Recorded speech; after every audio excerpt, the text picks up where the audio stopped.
ఈ cinema start కాకముందు మలయాళంలో మీరు ఫస్ట్ చేశారు కదా ప్రొడ్యూసర్గా? అది చేశానండి. మలయాళం సినిమా ఒక సినిమా చేశానండి. చేస్తే అది ఏం చేసామంటే అది మలయాళం సినిమా చేసి ఆ సినిమాని జనానికి విపరీతమైన రేట్లకు అమ్మామండి.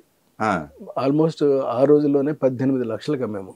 అది ఆ రోజుల్లో మాకు అయిన కాస్ట్ ఎంతో కాదండి, 3 లక్షలు. ఓకే. కానీ 18 లక్షలకి మేము ఆ సినిమాని అమ్మడం జరిగిందండి ఆ రోజుల్లో. Okay okay. అంటే ఇక అద్భుతమే కదా. అవును. దాని తర్వాత సినిమానండి సూర్య ది గ్రేట్ని మేము తీసేసుకున్నామండి.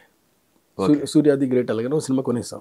కొనేసేసి ఈ సినిమాకి ఇంకా చాలా కొత్త ఆలోచనలతోటి నేనేం చేశానంటే డిఫరెంట్ పోస్టర్స్ వేశానండి. ఇది కూడా చాలా మంచి పరిస్థితిగా అమ్మేసామండి. Okay okay. బోల్డ్ డబ్బులు అమ్మిన తర్వాత ఆ సినిమా ఆడలేదండి. సూర్య ది గ్రేట్ ఆడలే. మలయాళంలో మంచి హిట్ సినిమా అండి. ఓకే. అప్పటికే ఏదో ఉన్నత తన పాల ఇలాంటి ఒక మలయాళం సినిమా ఏదో కొన్నానండి. దర్యాప్తం చేసాం డబ్బింగ్. ఇప్పుడు ఏం చేశారంటే అచ్చిరెడ్డి గారు, నువ్వు ఒక పని చెయ్యి, నీ దగ్గర ఒక మంచి తెలివితేటలు ఒకటి ఉన్నాయి. ఏంటంటే ఏదైనా చెప్పిన విషయాన్ని చెప్పినట్టు చెప్పకుండా చెప్పగలవు. ఓకే. అంచేత ఇది మానవద్దు, నువ్వు ఇదే చెయ్యి. ఓకే.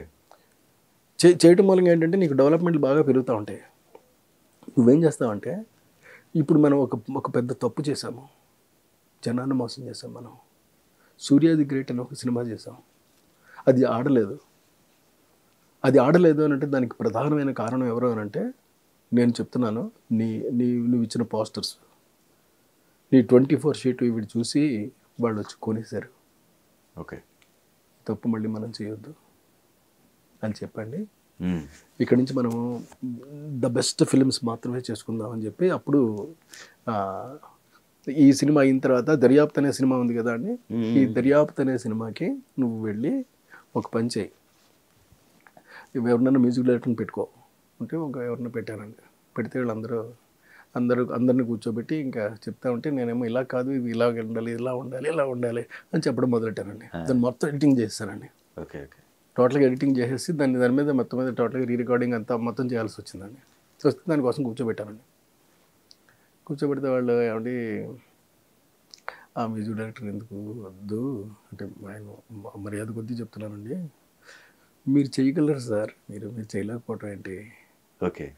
మీ దగ్గర స్టామినా ఉంది, మీకేమో తెలియట్లేదు అంతే. అంటే మీరు ఏదో ఏంటంటే మీకు వచ్చిరాని భాషలో మీరు చెప్తా ఉన్నారు, but we are able to understand it. Okay. నిజం చెప్పాలంటే ఇంత బాగా చెప్పేవాళ్ళు కూడా లేరు. మీకు ఏం కావాలో అది మీరు వచ్చేదాకా మీరు ఆగట్లేదు. అందుకని మీరు ఒక పని చేయండి, స్టార్ట్ డూయింగ్ మ్యూజిక్. అక్కడ టర్న్ అయిందండి. Okay okay. అని చెప్పి అప్పుడు లేరండి ఈశ్వర్ గారు, ఆయన చెప్పారు. తర్వాత ఏమో కృష్ణ గారు ఆయన చెప్పాడు. ఆయన కిరాతకుడు సినిమా చిరంజీవి గారిది, కోదండరామిరెడ్డి గారి డైరెక్షన్. సో దాని బిఫోర్ క్యారెక్టర్ ఏం లేవు కదా, మీరు చేసినా కానీ అవి రిలీజ్ కాలేదు అనుకుంటా కదా, అంతేనా? ఏం పెద్ద ఏం చేయలేదండి, ఏం చేయలేదు, ఖాళీగా తిరుగుతూ ఉండేవాడి. పెద్దగా ఎవరు వేషాలు ఇచ్చిన వాళ్ళు ఎవరు లేరు. కానీ మీరు ఆ క్యారెక్టర్ చేయటం అంత తేలికైన విషయం కాదు. అయినప్పటికి కూడా కొన్ని అవమానాలు తప్పదండి, వాటిని ఛాలెంజ్ చేసుకొని మళ్ళీ వాళ్ళకే మీరు చేయటం అనేది డెఫినెట్గా అండి. దానికి ఒక కథ జరిగిందండి, చెప్తాను మీకు. ఏంటంటే ఆ సినిమా చేసేటప్పుడు యాక్చువల్గా కోదండరామిరెడ్డి గారు నన్ను రిజెక్ట్ చేశారండి. ఆయన సత్యమూర్తి గారు వెళ్ళి చెప్పారు. అప్పుడు నేను సత్యమూర్తి గారి దగ్గర ఉండేవాడిని అండి. సత్యమూర్తి గారి దగ్గర ఉండేవాడిని. అప్పుడు నాకు ఈ సి కళ్యాణ్ గారు వీళ్ళందరూ బాగా క్లోజ్ ఫ్రెండ్స్ వాళ్ళందరూ అండి. సత్యనారాయణ రెడ్డి గారు ఒక ఆయన, ఇట్లా గాంధీ అని ఒక ఆయన, ఇలా వీళ్ళందరూ కూడా మంచి ఉండేవాళ్ళు. నేను అక్కడే సత్యమూర్తి గారి ఇంట్లోనే వాళ్ళ ఆఫీస్లో నేల మీద చిన్న చాపోటు వేసుకొని పడుకునేవాడిని అండి. నాకు మొదటి నుంచి ఏంటంటే అచ్చిరెడ్డి గారు చెప్పినటువంటిది ఏంటంటే, నీకు వచ్చే ఆదాయంతో నువ్వు మెయింటైన్ చేయి, భేషజాలకి ఎక్కడా పోవద్దు జీవితంలో, ఇది చాలా ముఖ్యమైన విషయం. నిజమదండి, వాస్తవం, ఎక్కడా పోలేదు. నాకు ఏమి ఇన్కమ్ ముందు దాని మీదే ఉండేవాడిని అండి. ఎక్కడ అప్పు చేసేవాడిని కాదు, తప్పు చేసేవాడిని కాదు. ఇది మెయింటెనెన్స్ అండి ఇది. అప్పుడు ఏమైందంటే కిరాతకుడు షూటింగ్ అప్పుడు బిగిన్ అయినప్పుడు అండి, ఆయన వెళ్ళి కోదండరామరెడ్డి గారికి ఈయన వెళ్ళి చెప్పేసి వచ్చాడండి. చెప్తే లేదు లేదు ఆయన ఏం పనికి వస్తాడు, ఆయన పనికిరాడు అలాంటి వద్దు అని చెప్పేశాడు నేను. చెప్పేస్తే సత్యమూర్తి గారు నా దగ్గరికి వచ్చి నాకు నువ్వు పనికిరావు అని చెప్తున్నారని చెప్పాడు నేను.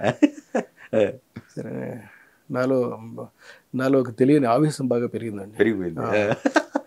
అది ఎక్కడ నేను పైకి ఏం కనిపించలేను లేదు. కనిపించకుండా సరే అని చెప్పేసి నేను సైలెంట్గా ఏం చేశానంటే కొన్ని డబ్బులు పోగేసుకునండి.